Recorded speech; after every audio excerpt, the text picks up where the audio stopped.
ఒక్కసారి కొమ్మూరి గోల్డ్ కి కాల్ చేయండి. తాకట్లో ఉన్న మీ బంగారాన్ని విడిపించి మార్కెట్ ప్రైస్ కి వాళ్ళు కొనుక్కుని మిగతా డబ్బులు మీకు ఇచ్చేస్తారు. ఈ రోజు మీరు చూస్తే ఈసారి వరల్డ్ పాపులేషన్ దినోత్సవ సందర్భంగా మెయిన్ థీమ్ వాళ్ళు ఇచ్చింది యువత ఆశలను ఆకాంక్షలను సాకారం చేయడం, realising the hopes and aspirations of young people today and for the future. నేను ఒకటే చెప్తున్నా, ఈరోజు జనాభా నియంత్రణ కాదు, జనాభా సంరక్షణ ఒక నూతనమైన చరిత్ర ఈ రోజుతోనే ప్రారంభం అవుతుందని మరొకసారి తెలియజేస్తున్నా.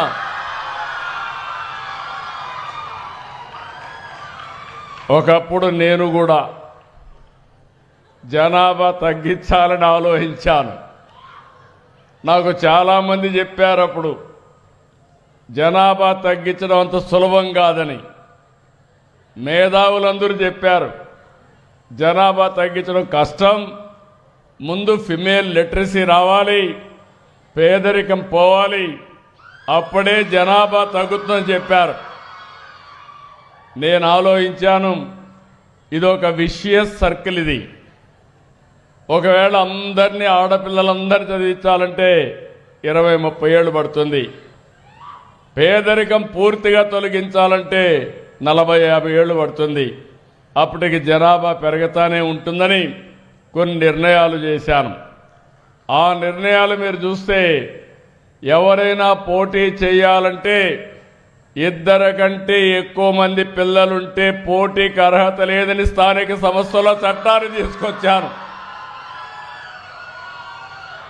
ఇంకొక పక్కన ఒకప్పుడు 2 పిల్లలు అనేవాళ్ళం, ఒకరు ముద్దు, 2 ఓకే, 3 వద్దని ఆ రోజు క్యాంపెయిన్ చేశాం.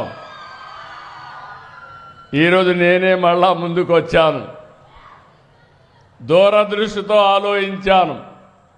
అంటే ఎప్పటికప్పుడు మీరు గుర్తుపెట్టుకోవాలి, ఇక్కడ పిల్లలు ఉన్నారు.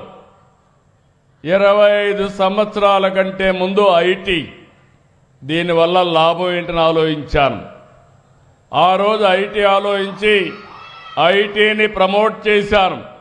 ఈరోజు గర్వంగా చెప్పగలుగుతున్నా, ప్రపంచం మొత్తం ఐటీ అంటే దానికి చిరునామా తెలుగు జాతి అని మరొకసారి విజ్ఞప్తి చేస్తున్నా.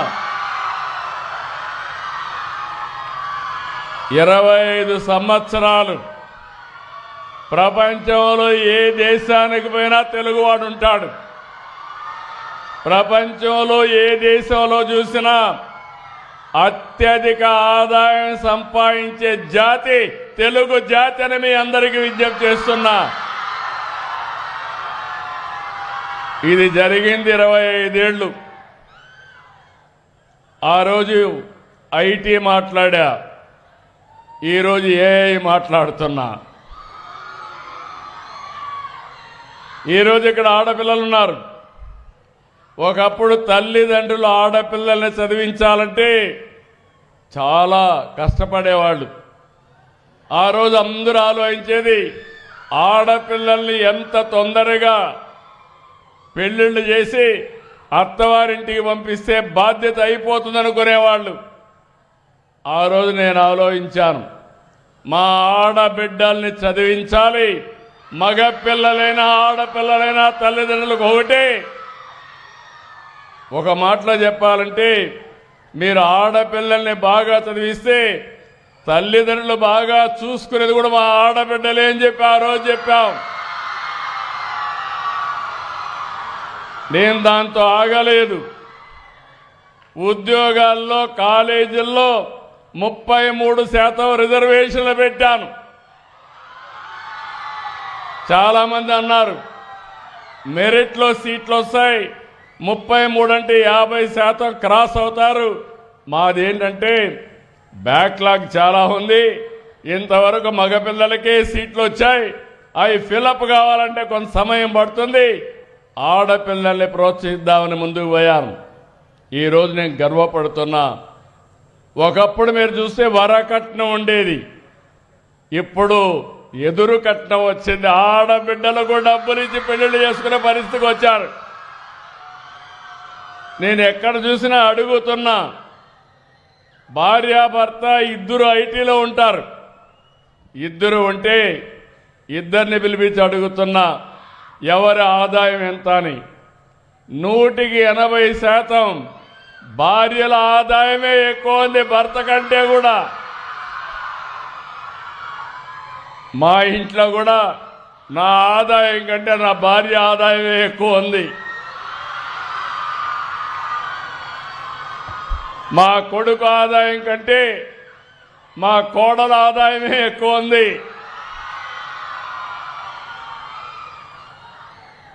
ఇవన్నీ పరిస్థితులు మారాయి. ఈరోజు మనందరం కూడా నేను మాట్లాడేది డిఫరెంట్ టెక్నాలజీస్ మాట్లాడుతున్నా. ఈరోజు పిల్లలు మీరందరూ ఉన్నారు, మీరు రేపు గురించి ఆలోచిస్తారు, నేను ఎల్లుండి గురించి ఆలోచిస్తా. మీకో నాకో తేడా అదే. నేను ఆలోచించేది రాబోయే 25 సంవత్సరాల్లో ఏం జరుగుతుందో ఇప్పుడే ఆలోచించి అది ఈరోజే ప్రారంభించడం నేను ఎప్పుడూ చేసే పని. ఇటీవల కాలంలో మీరు చూశారు, అనేక వినూత్నమైన కార్యక్రమాలకు శ్రీకారం చుట్టాం.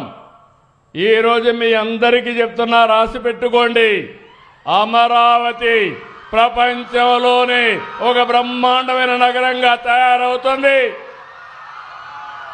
తెలుగు జాతి గర్వపడే విధంగా ప్రపంచం మెచ్చుకునే నగరం తయారవుతుంది. ఇంకో పక్కన మీరు చూస్తే ఈరోజు పట్టిసీమ ద్వారా నీళ్లు తీసుకొస్తే ఈ సంవత్సరం వర్షాలు పడకపోతే కృష్ణా ఏదైతే డెల్టా ఉందో దానికి ఈరోజు ఒక సంజీవనిగా పనిచేసే పరిస్థితికి వచ్చింది. నేను ఈ విషయాలు ఎందుకు చెప్తున్నానంటే రాబోయే సంవత్సరం పోలవరం పూర్తి చేసి కృష్ణా నదికి తీసుకొచ్చి నదుల అనుసంధానానికి శ్రీకారం చుడతాం. ఇవన్నీ భవిష్యత్తు కోసం చేసే కార్యక్రమాలు. ఎవరి కోసం చేస్తున్నామంటే ప్రజల కోసం చేస్తున్నాం. కానీ ఈరోజు మీరు గుర్తుపెట్టుకోవాల్సింది, రాను రాను జనాభా తగ్గిపోతా ఉంది. చైనా ఒకప్పుడు ఒక చైల్డ్ నామ్ పెట్టారు. ఈరోజు ఫెర్టిలిటీ రేట్ 2.1 ఉంటే రీప్లేస్మెంట్ లెవెల్ ఉంటుంది. చైనాలో 1కి పడిపోయింది. సింగపూర్ 0.9 పడిపోయింది. జపాన్ ఇంకా ఎక్కువ పడిపోయే పరిస్థితికి వచ్చింది. సౌత్ కొరియా 0.7కి పడిపోయింది. ఇండియా కూడా 1.9కి వచ్చాం. ఆంధ్రప్రదేశ్ 1.5కి వచ్చాం. మనం ఆలోచించకపోతే ఇది 1 కంటే తగ్గుతుంది. ఆ తర్వాత మనం పనిచేసేది మెషిన్ల కోసం పనిచేయాలి. మెషిన్లు కూడా వచ్చేస్తున్నాయి. ఈరోజు నేను స్పేస్ సిటీ తీసుకొచ్చాను. శాటిలైట్స్ అన్ని మన రాష్ట్రంలోనే లాంచ్ చేసే విధంగా స్పేస్ సిటీ వస్తుంది. డ్రోన్ సిటీ వస్తూ ఉంది. యుద్ధాలు చేయాలన్నా సివిలియన్ అప్లికేషన్స్ కానీ తొందరలోనే డ్రోన్ అంబులెన్స్ కూడా వచ్చేస్తుంది. ఎక్కడన్నా ఎవరికైనా ఆరోగ్యం బాగలేకపోతే మీ ఇంటి మీదకి వచ్చి పేషెంట్ తీసుకొని నేరుగా హాస్పిటల్కి తీసుకొచ్చే రోజు తొందరలోనే వస్తుందని మీ అందరికీ విజ్ఞప్తి చేస్తున్నా.